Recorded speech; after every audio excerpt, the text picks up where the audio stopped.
ito galing kung kanino mang aral ng tao na ito'y nagsalit-saling lahi, dahil kapag gano'n ang nangyari mga kapatid, ito'y isang tradisyon.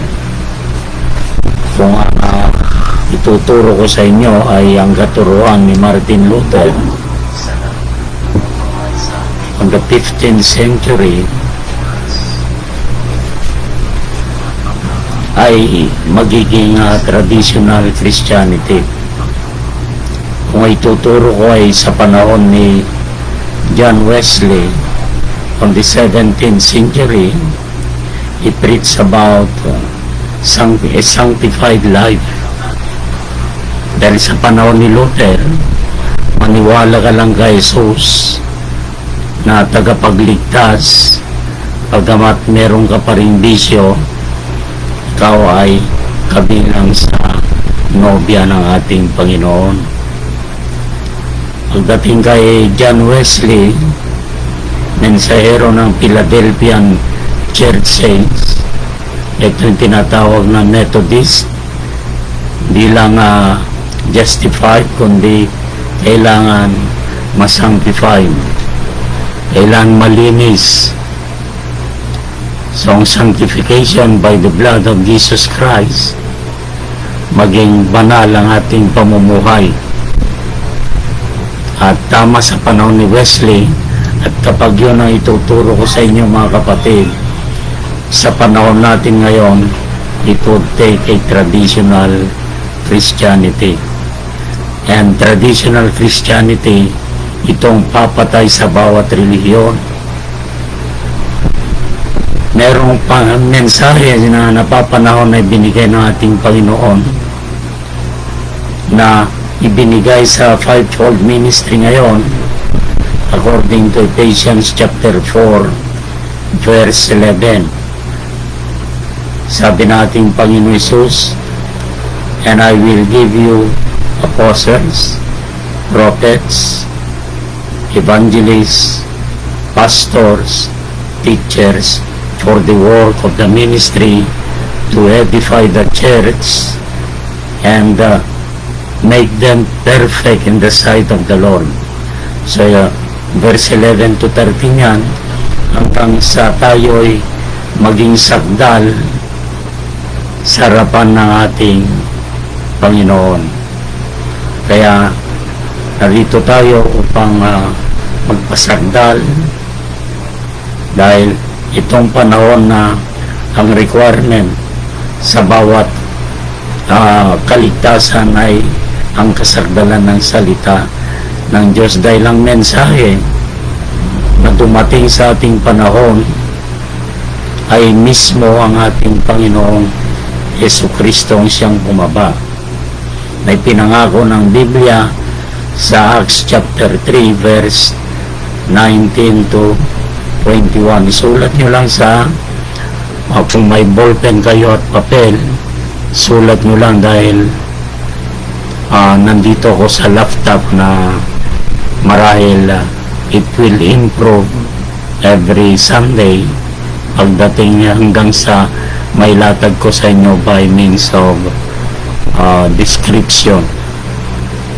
So dati ay cellphone lang aking ginagamit, Facebook Live. Ngayon nandito ako sa Facebook, pero laptop ang aking ginagamit mga kapatid. So ibig sabihin ng technology natin ay masyadong mabilis, kaya we shall embrace it. We shall embrace all this technology for the glory of our Lord Jesus Christ. Amen. At last time, ang pinag-usapan natin ay ang Revelation chapter 5. So isa-summarize ko lang. So si John the Beloved, na-transport siya sa ating panahon. So I was in the Lord's day, sabi, pinakita sa kanya ang ating panahon, and sa verse 1, chapter 5, summarize lang ito bagamat nabigkas ko na last time. And I saw in the right hand of him that sat on the throne a book written within and on the backside sealed with 7 seals. Nung nakita ni John the Beloved yung libro na nasa right hand nung nakaupo dun sa trono, nabagabag siya dahil nung nakita niya ito, sabi, and I saw in verse 2 a strong angel proclaiming with a loud voice, who is worthy to open the book and to loose the seals thereof. Sinong worthy na pwedeng magkalas dun sa mga selyo and to open the book? Amen. Dahil ito'y selyado. At nung narinig ni John the Beloved at nakita niya sa verse 3, and no man in heaven nor in earth neither under the earth was able to open the book neither to look thereon. So nabagabag ang kanyang kaluluwa, kaya sabi niya, and I wept much because no man was found worthy to open and to read the book neither to look thereon. Dahil ang librong yun, mga kapatid, ay nakasalalay ang bawat buhay. Kapag hindi ito mabuksan, mga kapatid, lahat ng nilalang, lahat ng tao, sila'y mapapahamak. Amen. Kaya gano'n na lang pagnangis ni John. Sabi niya sa verse 5, and one of the elders said unto me, weep not, behold, the Lion of the tribe of Judah, the root of David, had prevailed to open the book and to loose the 7 seals thereof. So, one of the elders ang siya nagsabi, merong nagtagumpay.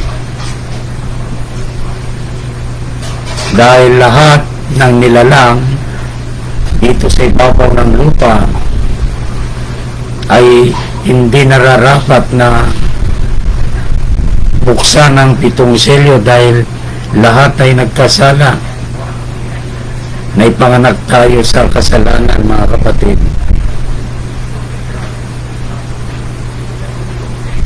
Sa verse 6 sabi, and I beheld, and lo, in the midst of the throne and of the 4 beasts, and in the midst of the elders, stood the Lamb as it had been slain, having 7 horns and 7 eyes, which are the 7 spirits of God sent forth into all the earth.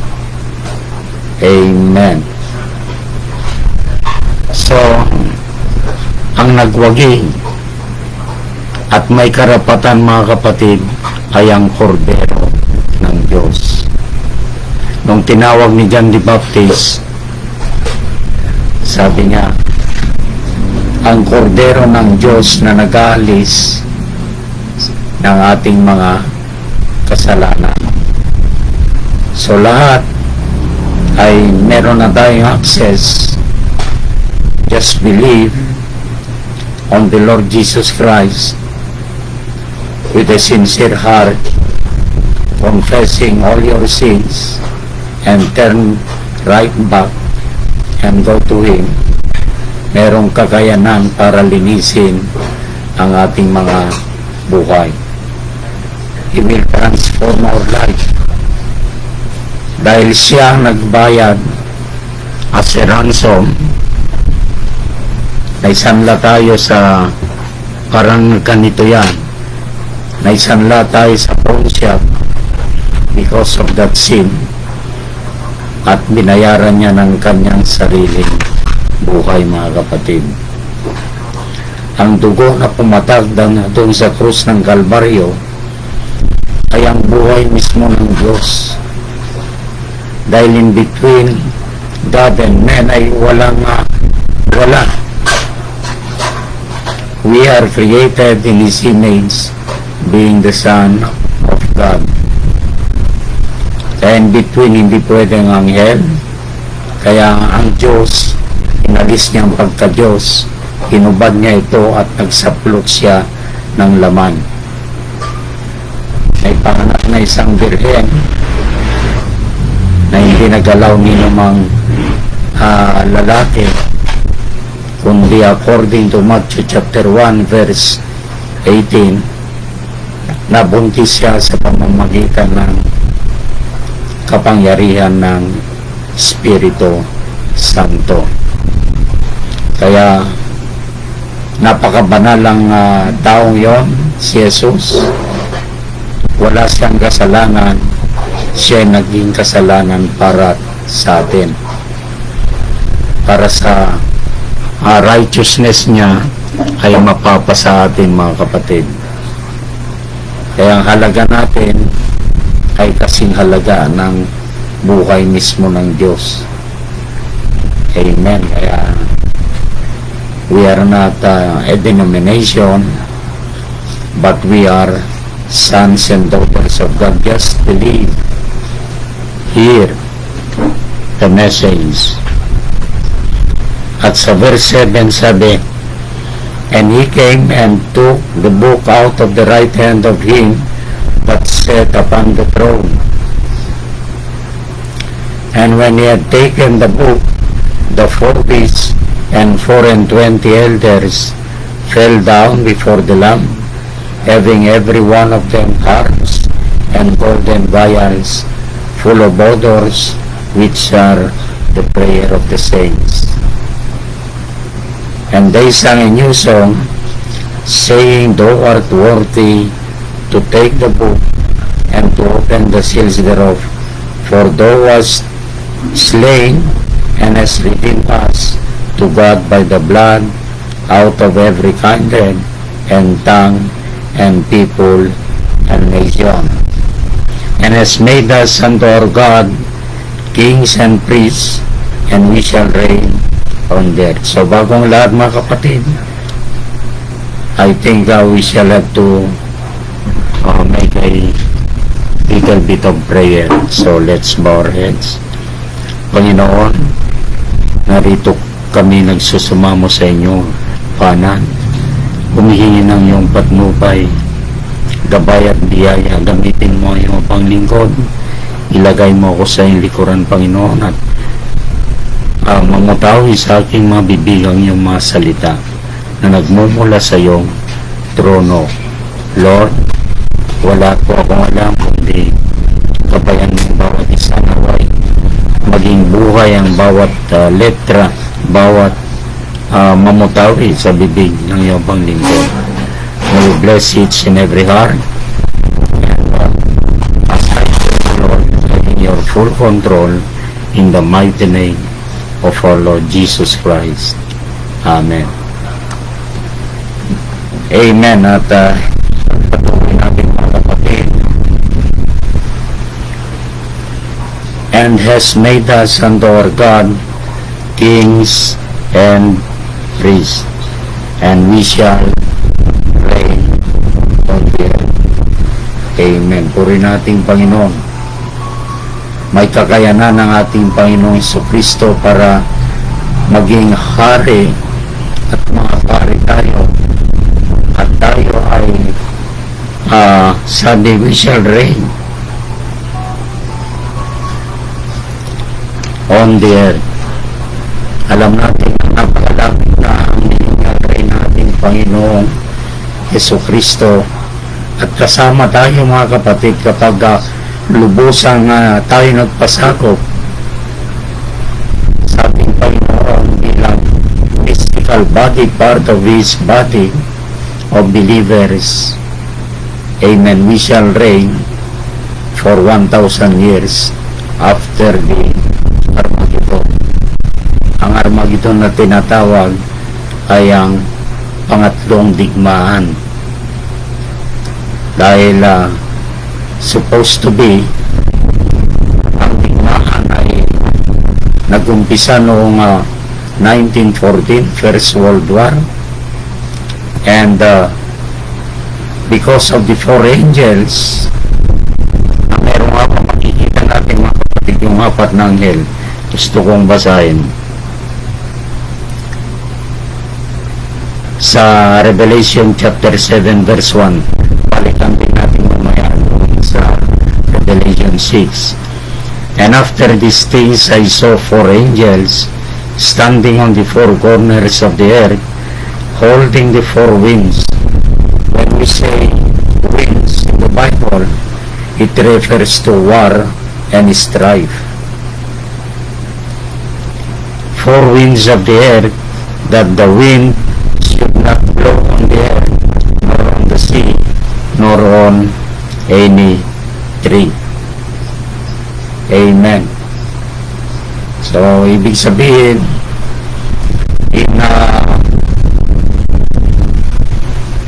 November 11 at 11 a.m. in the morning,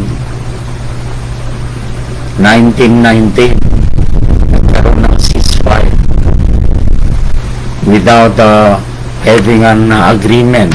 Sumunod na lang yung signatories, mga kapatid, dahil may kinalaman doon sa apat na anghel na hawak niya doon sa four winds on the earth, dahil merong parating na mensahe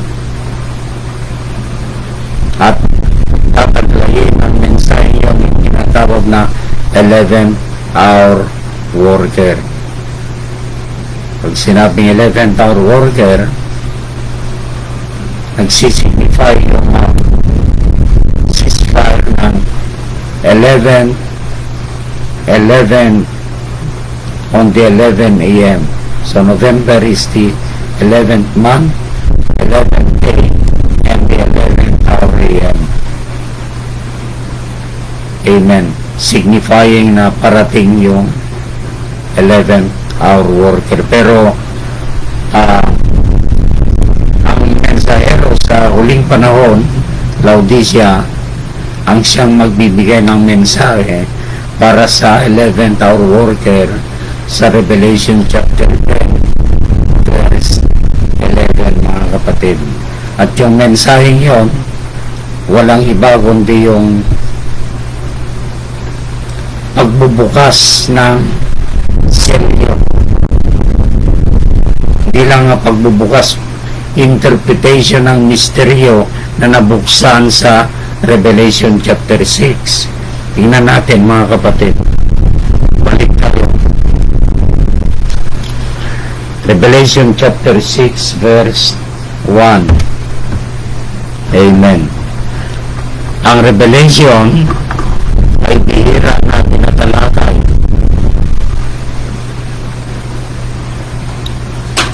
Sa mga relihiyon, sa mga denomination, mga kapatid. Ang revelation of Jesus Christ is only for the bride. Yung binigyan ng kapayagan bilang part of this 11-hour worker. Amen. Revelation chapter 6 verse 1, sabi rito, and I saw when the Lamb opened one of the seals, and I heard as it were the noise of thunder. Pagbukas ng selyo, mga kapatid, it was a thunderclap.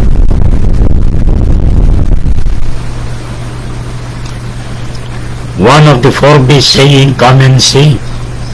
Isa sa mga buhay na hayop na kung titingnan natin nandun sa paikot sa throne of God, apat na bisyon, mga kapatid. Yung isa, lion. Pangalawa, ox. And pangatlo, face of a man. At pangapat, eagle. So yung beast na ito means power. In the Bible, when we say beast, means power or anointing. Anointing. And the thunder is a message. Maalala ko po mga kapatid nung pangalawang pagtawag sa akin ng ating Panginoon. Unang tawag niya is a still small voice. He said unto me, My son, come now unto me. Yung pangalawang pagtawag, it was a dream. Isang kulog ang narinig ko sa taas at nung tiningnan ko, isang mensahe. So, ibig sabihin, ang kulog ay mensahe. Nung tumingan ako, mga kapatid, ang nakalagay, ang paghuhukom ay malapit na. Mga kapatid, ang paghuhukom ng Diyos ay sadyang napakalapit. Ang mensahe ito'y inyong napapakinggan, mga kapatid, is a mercy message. Ito'y isang mensahe para sa kaligtasan na inyong mga kaluluwa. Kung titingnan natin sa panahon ni Noah, meron siyang mensahe.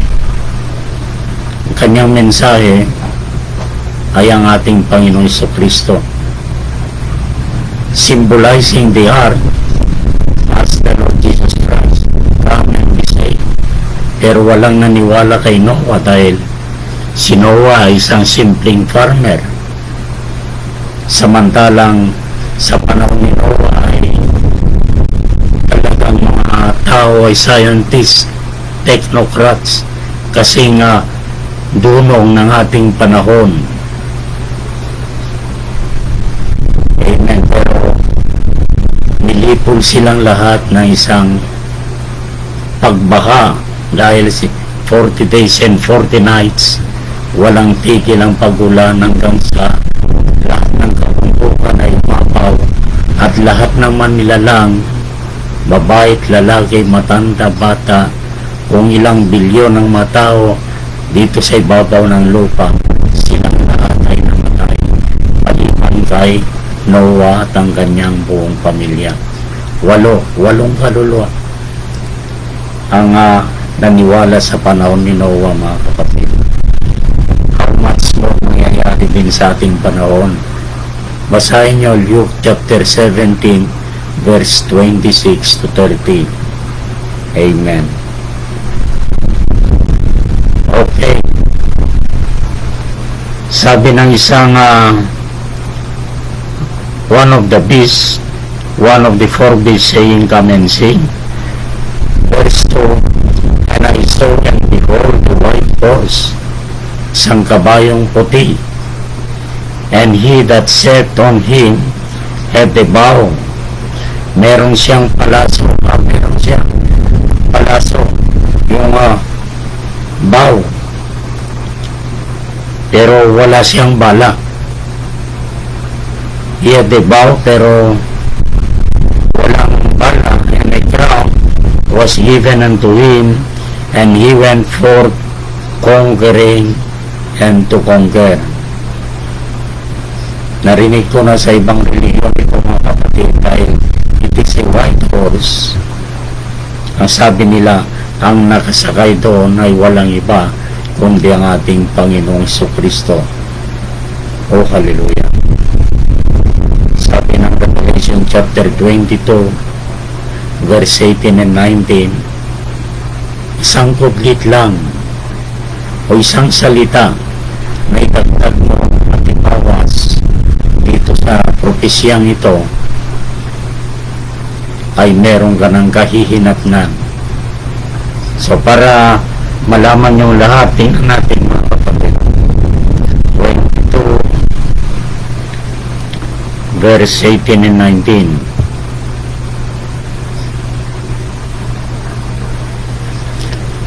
Aking sinasaksihan sa bawat taong nakikinig sa mga salita ng hula ng aklat na ito, kung ang sino man ay magdagdag sa mga ito ay daragdagan siya ng Diyos ng mga salot na nakasulat sa aklat na ito. At kung ang sino man ay magalis sa mga salita ng aklat ng hulang ito, ay aalisin ng Diyos ang kanyang buhay at sa bayang banal na nangakasbulat sa aklat na ito. Kaya mag-ingat tayo mga kapatid.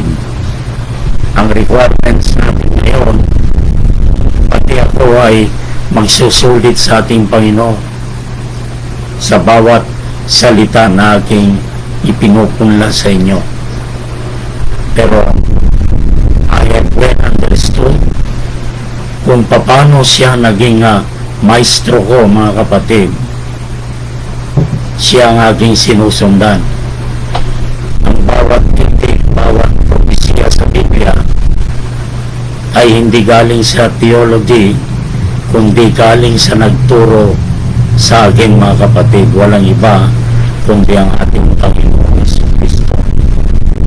And He give me revelation to revelation to revelation. And we are progressing, going unto perfection mga kapatid.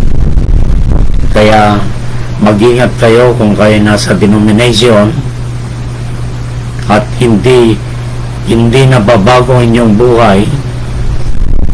Oh, hallelujah. I pray na hanapin yung maigi dahil ang liwanag sa ating gabi ay nandito sa ating kalagitnaan. According to Zechariah chapter 14 verse 7, in that evening time, ibig sabihin sa panahon ng kadiliman, ibig sabihin ng righteousness, mga karamdaman na pati mga doktor ay nababagabag kung anong solusyon, mga politiko. Dito ang liwanag sa kabuuan ay darating. Kaya nagliliwanag ang ating mga paligid. Marami nang humiling ng panalangin sa kasalukuyang nangyayaring karamdaman na maraming namamatay, at sila'y pinagaling ng ating Panginoon by faith. Hindi natin nakikita ang kalaban, kailangan labanan din natin ng pwersa na hindi nakikita. Amen.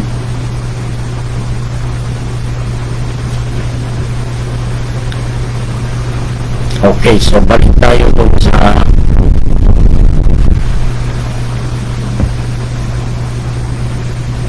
sa verse 3. And when he had opened the second seal, I heard the second beast say, "Come and see." Pangalawang buhay na nilalang ang nagsabi ka, "Kaya come and see." So, and there went out another horse. Pag sinabing horse, kapangyarihan, power.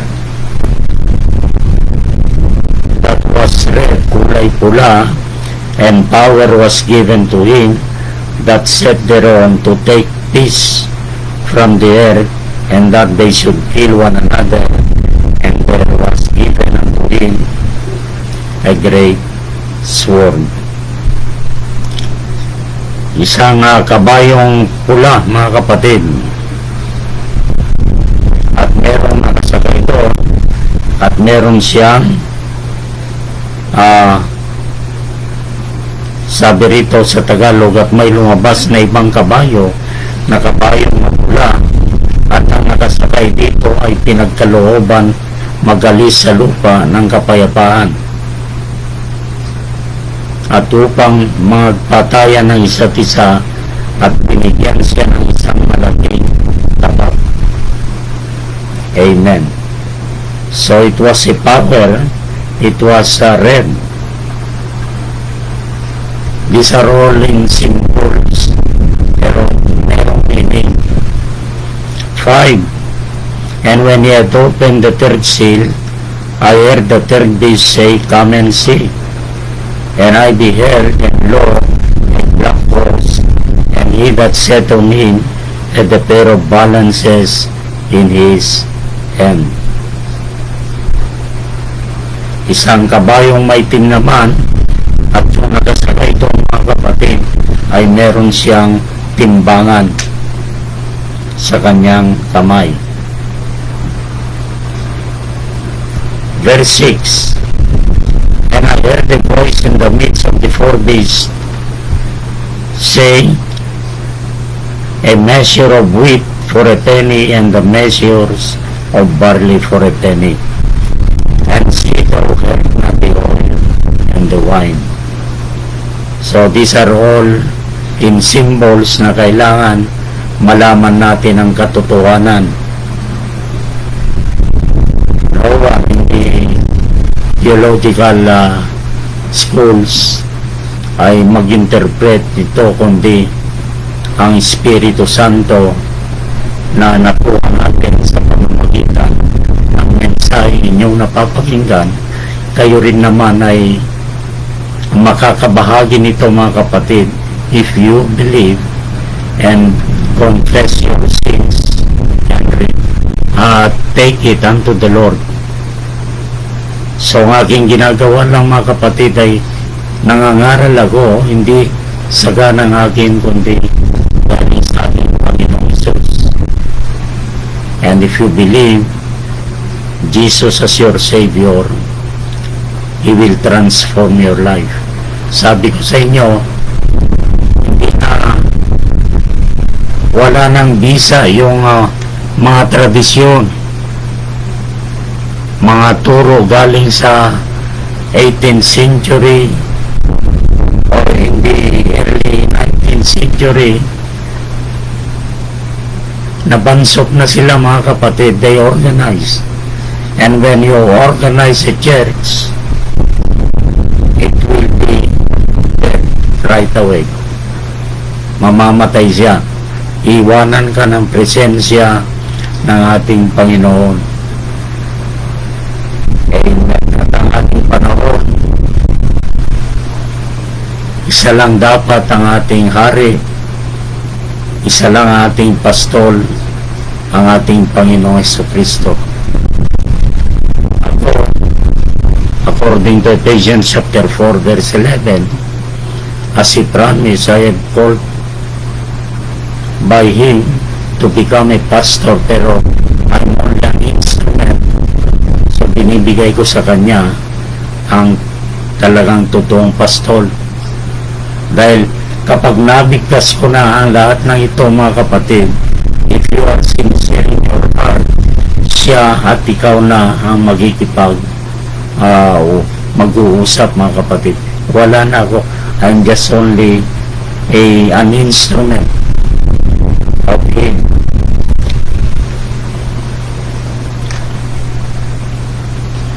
Verse 7, and when He had opened the fourth seal, I heard the voice of the fourth beast say, come and see. So nakita natin mga kapatid, every time na mayroong seal yung nabuksan, yung 1 to 4, one of the beasts say, come and see. Ibig sabihin, ang kapangyarihan na nandun sa paligid ng trono ng Diyos ay yung apat na nilalang. Yung isa, lion, anointing of a lion. Pangalawa, anointing of an ox. Pangatlo, the power of the face of a man. At yung pang-apat ay eagle. So, and when He had opened the fourth seal, I heard the voice of the fourth beast say, come and see. Ang pang-apat na nilalang nito ay ang agila, a heavenly bound creature. And I looked, verse 8, and behold, a pale horse, and his name that sat on him was Death. Amen. Kulay abong kabayo. Ang kulay abong kabayo mga kapatid, kapag pinagsama mo ang puti, pula at itim, ito'y magiging kulay abong. At ang kanyang taglay na kapangyarihan, according to here and his name that sat on him was death. Merong nakasakay doon at ang kanyang pangalan ay kamatayan. Amen. And hell followed him. Ang impyerno ay sumusunod sa kanya.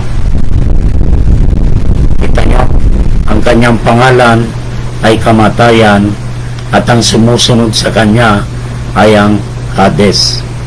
Nakakita na ba kayo ng kabayong kulay ako?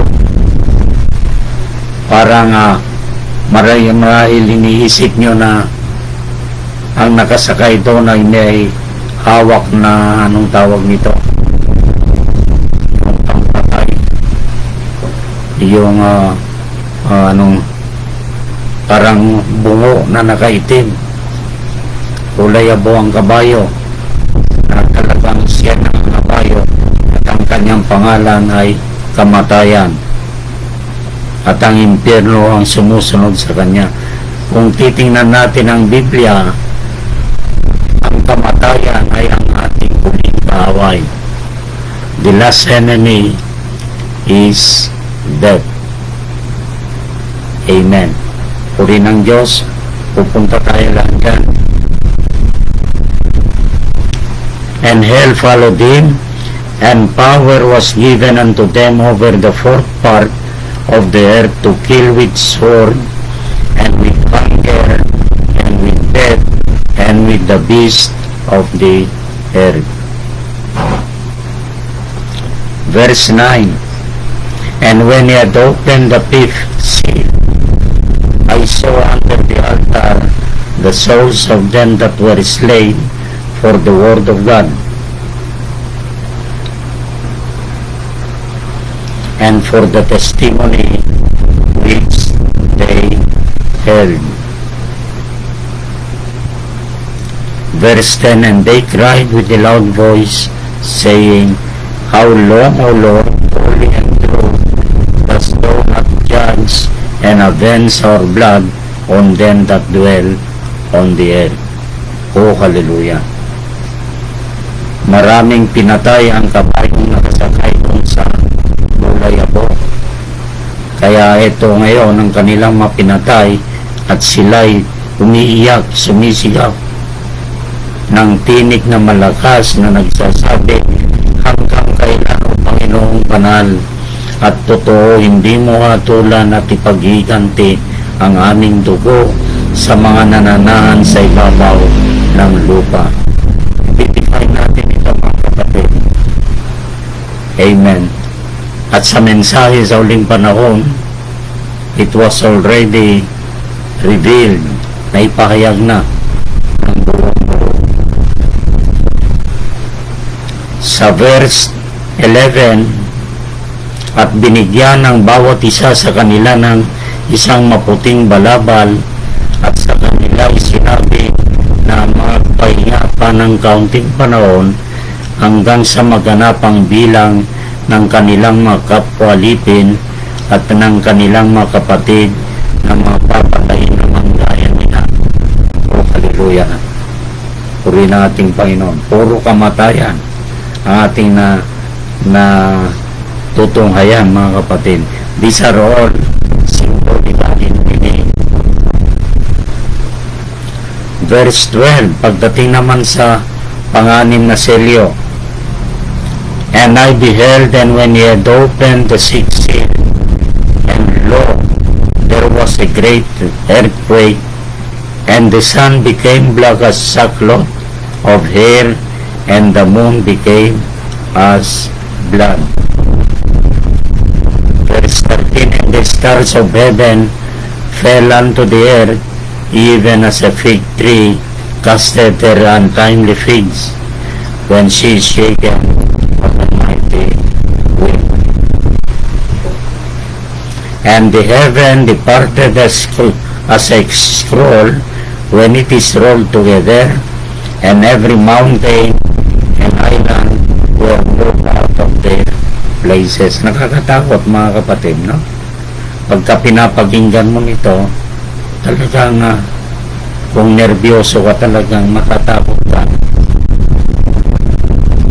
verse 15, sabi rito, and the kings of the earth, and the great men, and the rich men, and the chief captains, and the mighty men, and every bondman, and every free man, hid themselves in the dens, and in the rocks of the mountains, and said to the mountains and rocks, fall on us, and hide us from the face of him that sitteth on the throne, and from the wrath of the Lamb.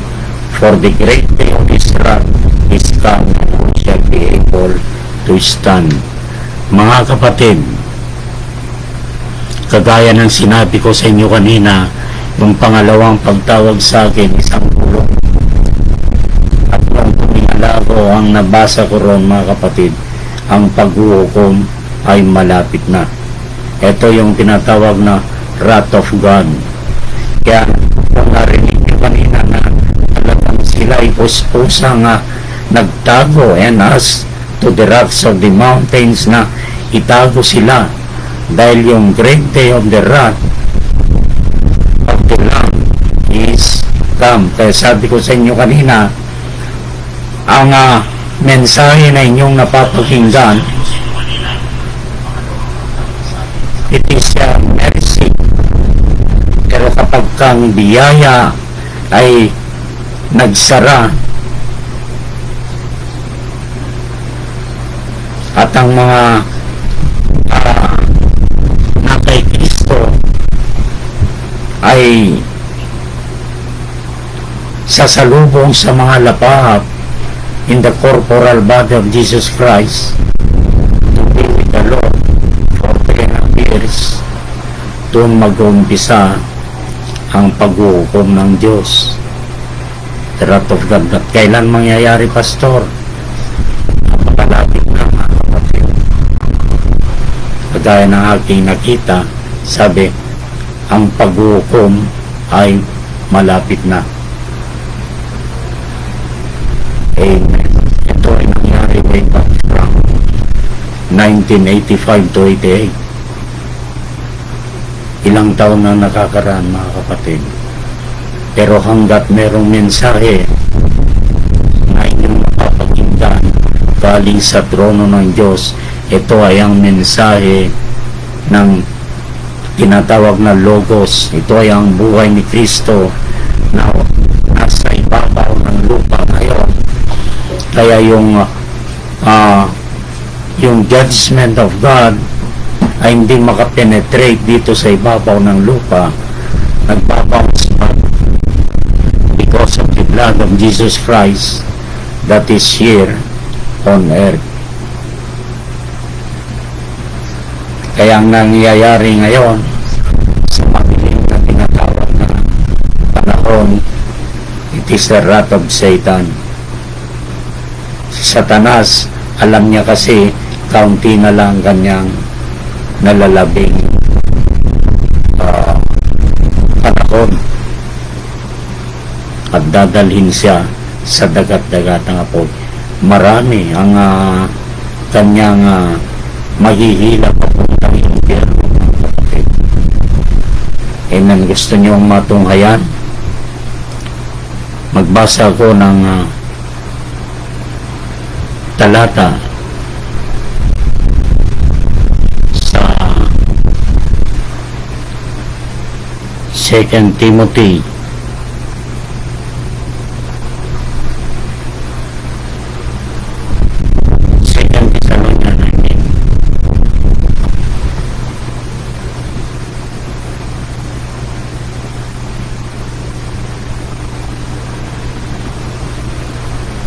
chapter 2. Tingnan natin. Sa verse 1, sabi rito, now we beseech you, brethren, by the coming of our Lord Jesus Christ.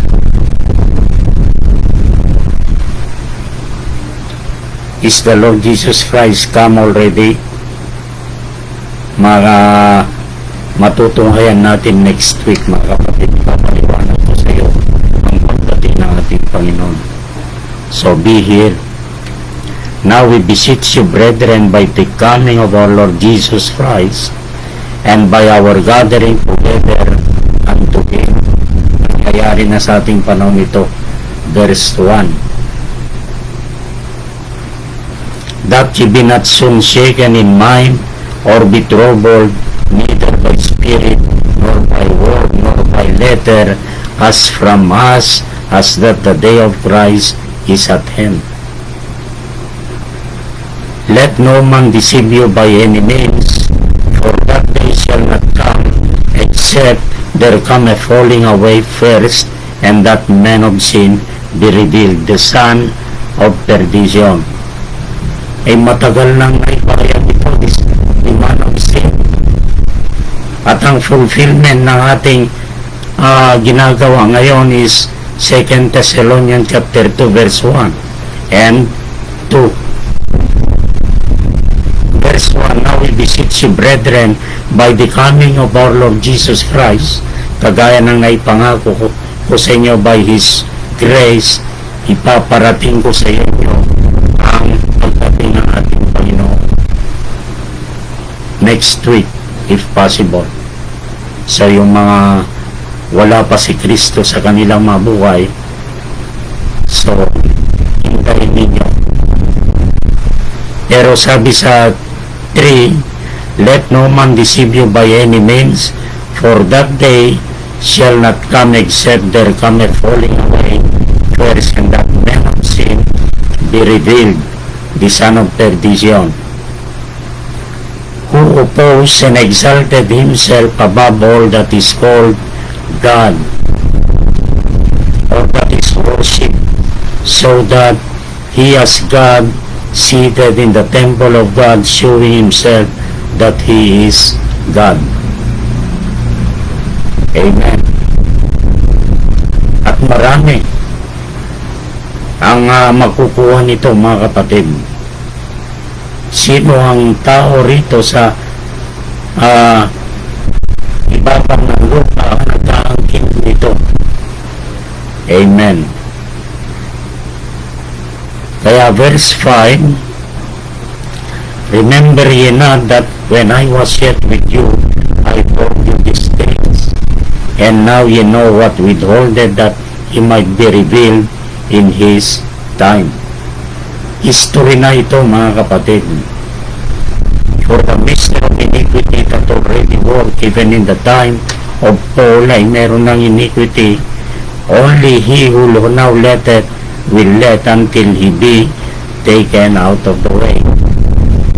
And then shall that wicked be revealed, whom the Lord shall consume with the spirit of his mouth, and shall destroy with the brightness of his coming. Amen. Is the Lord Jesus Christ is come already? So next week, hoping by the grace of God, ito inyong malalaman. Even him, verse 9, whose coming is after the working of Satan, with all power and signs and lying wonders, and with all deceivableness of unrighteousness in them that perish, because they receive not the love of the truth, that they might be saved. Verse 11, tingnan nyo. And for this cause God shall send them strong delusion, that they should believe a lie. Maraming mga tao na nagkaangkin na nagpupuri sa ating Panginoon, pero ang katotohanan, ang kanilang pinupuri ay si Satanas mismo. Amen. And they believe it as a lie, deception. Nakita niyo, mga kapatid, sa balik tayo doon sa after the sixth seal,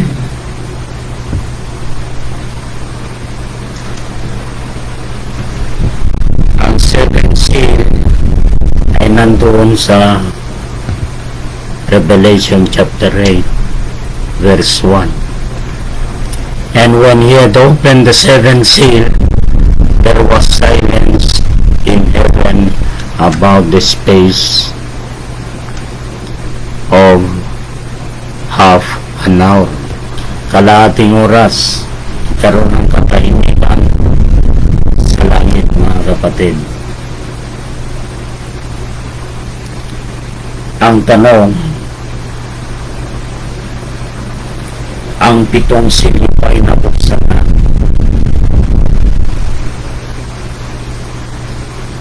Yes, binuksan ng ating Panginoong Hesus, kaya lang nasa symbolical in nature.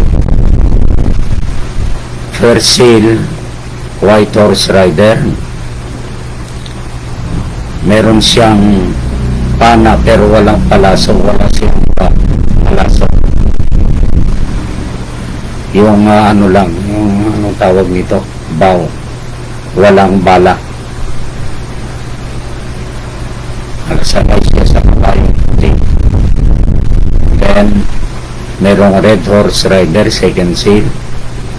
Merong black horse rider, third seal. Merong pale horse rider, fourth seal.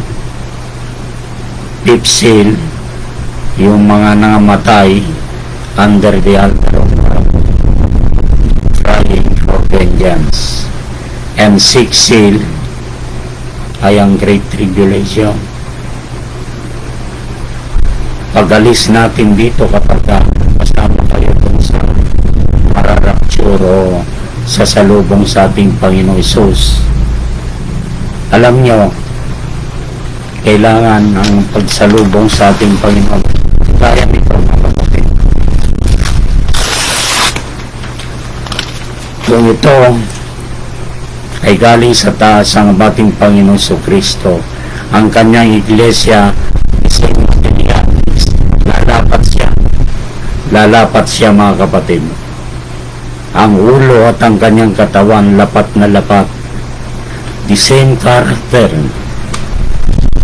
ang may produce natin dito sa ibabaw ng lupa, may produce nyo kung hayaan nyo ng ating Panginoon Kristo ang siyang gagalaw para sa inyo. Gagawin niya kayong kasingaya ng kanyang nung siya ay nandito sa ibabaw ng lupa. Amen. Kaya niya kanyang pag-ibig that even your worst enemy kaya nyo ibigin, mga kapatid. Amen. Yung hindi kaya ng tao, kaya ng Diyos yan. Amen. Purihin ang ating Panginoon, mga kapatid. At next week, ipapaliwanag ko ang pitong tatak. Ang first seal, second seal hanggang pampitong tatak. So ang pagbukas ng 7 seals sa Revelation 8:1 ay silence in heaven for half an hour. Pero kung titingnan natin, tutuloy natin sa Revelation chapter 7 dahil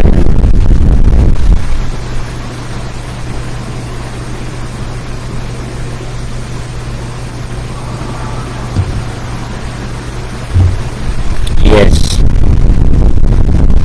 Revelation 7, bigyan ko kayo ng kaisipan, ano? And after these things I saw 4 angels standing on the 4 corners of the earth, holding the 4 winds of the earth, that the wind should not blow on the earth, nor on the sea, nor on any tree. And I saw another angel ascending from the east, having the seal of the living God, and he cried with a loud voice to the 4 angels, to whom it was given to herd the earth and the sea, saying, hurt not the earth, neither the sea, nor the trees, till we have sealed the servants of our God in their foreheads. Ito ay pertaining to Israel. Revelation chapter 7. Huwag niyo munang saktan ang lupa, sabi niya, hanggat hindi naseselyuhan ang mga alipin ng Diyos, ng ating Diyos. When we say servants, it refers to Israel, mga kapatid. Tayo kasi ay by the grace of God, we became His wife. Nandito tayo sa bride age na tinatawag. Pero under siya ng Laodicean Church age. Tingnan natin yung sealed servants. Verse 4. And I heard the number of them which were sealed, and there were sealed 144,000. 144,000, all the tribes of the children of Israel. So bawat tribo, kapag ito yung binasa, 12,000. Sabi, of the tribe of Judah were sealed 12,000, of the tribe of Reuben were sealed 12,000. So ibig sabihin, sa 12 tribes ni Israel, 12,000 each. Amen.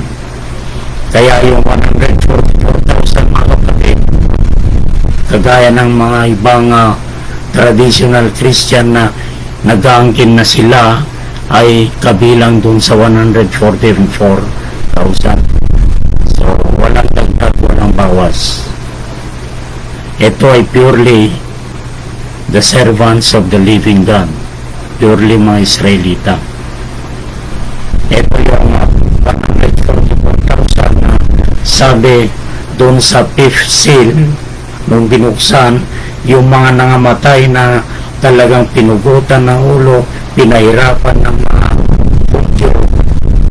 Sabi ng tinig, hintayin nyo na ang inyong mga huling mga kapatid ay patayin din ng kagaya nyo. Itong 144,000, papatayin din yan, mga kapatid. Papatayin ng halimaw. The beast in Revelation chapter 13. So, verse 8, all in all of the tribe of Zabulon were sealed 12,000, of the tribe of Levi were sealed Zabulon, of the tribe of Joseph were sealed 12,000, of the tribe of Benjamin were sealed 12,000. Verse 9.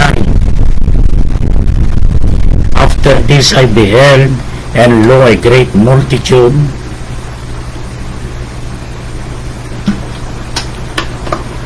which no man could number, of all nations, and kindreds, and people, and tongues, stood before the throne, and before the Lamb, clothed with white robes, and palms in their hands, and cried with a loud voice, saying, verse 10, Salvation to our God, which sitteth upon the throne, and unto the Lamb.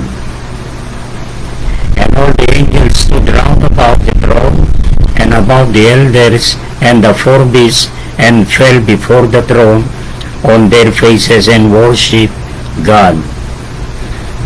Verse 12, saying, Amen, blessing and glory, and wisdom, and thanksgiving, and honor, and power, and might be unto our God forever and ever. Amen. Tingnan natin sa verse 13. And one of the elders answered, saying unto me, What are these which are arrayed in white robes, and whence came they? 14. And I said unto him, Sir, thou knowest. And he said unto me, These are they which came out of great tribulation, and have washed their robes, and made them white in the blood of the Lamb. Ito yung mga na left behind, hindi na rapture. Ito yung mga foolish virgin. Nabuhay sila ng may kabanalan, pero hindi sila nabautismuhan ng Espiritu Santo. Wala silang langis sa kanilang mga vessel. Ito yung puso. Si Kristo buong buo, or the fullness of the world, ay namuhay doon sa ating mga puso. Hindi natin pag-usapan ng rapture, because ang rapture is only a word. Automatic yan. It will weaken our mortal bodies in the rapture. Romans chapter 8 verse 11. Kaya marami ang foolish virgin maiwan. Ang wise virgin, sila'y papasok doon sa wedding chamber. At nasa anong panahon na natin ngayon? Amen. Come, umpisan nyo na mga kapatid. And all the denominations, all the organized religion was already kinain na siya ng tinatawag na Ecumenical World Council of Churches. Whether you like it or not, you shall be member in this one world religion. But the wise, according to Romans chapter 8 verse 14, they are led by the Holy Ghost. Sons of God are led by the Spirit of God. Walang reliyon, walang organization. The Lord Jesus Christ is our organizer. He called us, He justified us, He sanctified us, He baptized us with His Spirit. He became the author and finisher of our faith, mga kapatid. So naway unti-unti ay meron na kayong naintindihan about the Book of Revelation. Hindi lahat ay mararapture, mga kapatid. All churches pertaining to Christianity, they are expecting a rapture. So maraming mapapahiya. Only when you become the Word made flesh in our day, revealing the Son of Man in the midst of this unrighteousness, chaos, condition there. So hanggang dyan lang muna, mga kapatid. Next time I will give you a descriptive, ito yung picture para lalo nyo maintindihan ang about this seventh seal, at merong katapat na panglaban natin. When the enemy comes in like a flood, God is raising up a standard to battle this kind of forces coming in. So I will just make a little bit of prayer, at naway pagpalain kayong lahat. Next week, huwag niyong ikatay niyong pagkikinig para tuloy-tuloy ang inyong pagkain, dahil pagkain ito ng ating mga kaluluwa, mga kapatid. So kapag nakain nyo ito ng buong buo, hindi na kayo matatakot. Kasi ano man ang mangyari sa mundong ito, you have your own fortress. He is our hiding place, the Lord Jesus Christ. Amen. Kaya as we bow our heads, Panginoon Diyos na makapangyarihan sa lahat, kami po ay nagpapasalamat muli sa mga salita na aming pinagbubulay-bulayan na naway maging sapat para sa buhay ng bawat isa sa amin. Yung mga iba, Panginoon, marahil ay merong depression, merong kalungkutan dahil marahil we are in this pandemic na merong untimely na nangyayari sa bawat tao dito sa ibabaw ng lupa. Pero salamat po Diyos, meron kaming dugo, banal na dugo na nasa aming mga puso na hindi kayang puksain ng anumang karamdaman dito sa ibabaw ng lupa, Panginoon. Dahil the root and the life of this physical body is in the center of our hearts. At kung si Kristo, Lord, kung ikaw ay nasa aming mga puso, how come that death shall be uplanding us when you are there in our heart, guarding us for all these these forces of hell.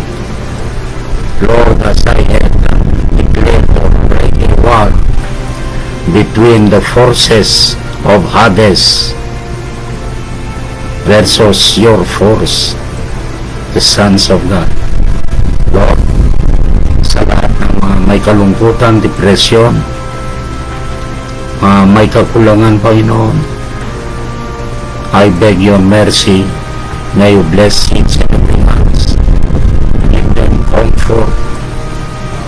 Mga kapatid, hallelujah, open your hearts, confess your sins unto the Lord Jesus Christ, and He shall transform you. Your ways shall be different. It would be His ways will be our way. Thank you. May your blessing be upon you again. I pray in the mighty name of our Lord Jesus Christ. Amen. Pagpalain tayong lahat ng ating Panginoon.